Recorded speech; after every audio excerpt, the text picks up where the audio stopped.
আমার ছোট্ট সংসারে আজকে মজার কিছু রান্না শেয়ার করব তোমাদের সাথে। আমি জানি এটা অনেকেই খেয়েছো, আবার অনেকভাবেই খেয়েছো।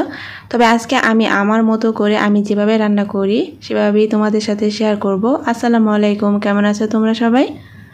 আলহামদুলিল্লাহ, আমরা সবাই ভালো আছি। তো চলো প্রতিদিনের মতো আগে ঘরটাকে গুছিয়ে নিই, তারপর রান্না করতে যাই।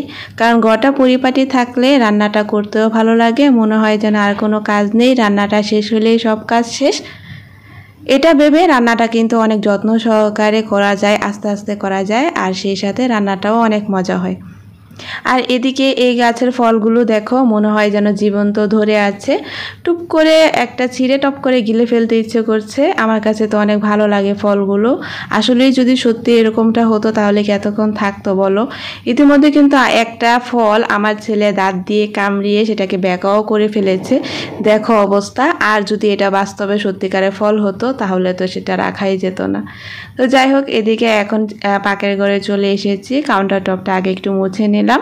এখন আমার রান্না করে ঝটপট খালি রেখে দেব, আমার কাজটা অনেকটাই কমে যাবে। এরকমটা যদি করে আমি প্রতিদিন করি আর কি, চেষ্টা করি প্রতিদিনই করার।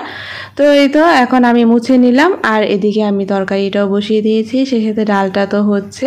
তো আমি আজকে উস্তা দিয়ে পোয়া মাছের ঝোল করব, সেজন্য এখানে আমি পরিমাণ মতো লবণ, সেই সাথে আদা রসুন বাটা, হলুদের গুঁড়া, মরিচের গুঁড়া, এই তো আর ধনিয়া গুঁড়া দিয়ে মাছটাকে আমি একটু কষিয়ে নিয়েছি।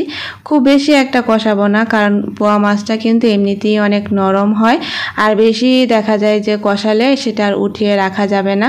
আমার ছোট্ট সংসারে কিন্তু খুব বেশি একটা হাঁড়ি পাতিল, দামি দামি ফ্রাই প্যান এগুলা নেই, তবে যা আছে আলহামদুলিল্লাহ আমাদের তো চলে যায়। তো এদিকে আমি উস্তা আর সেই সাথে আলুও দিয়ে দিয়েছি।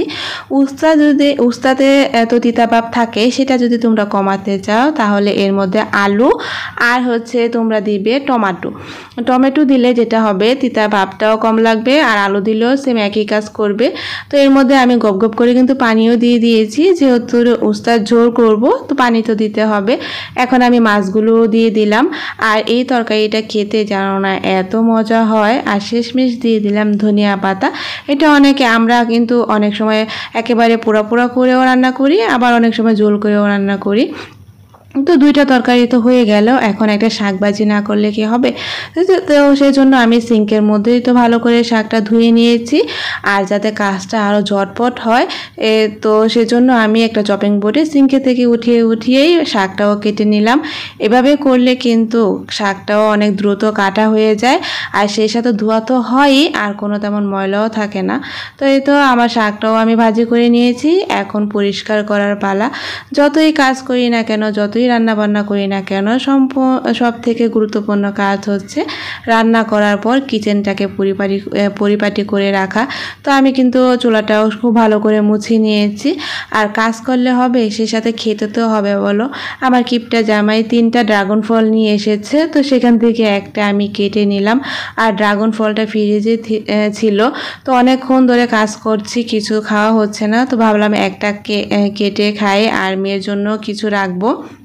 আমার মেয়েও এই ফলটা অনেক পছন্দ করে।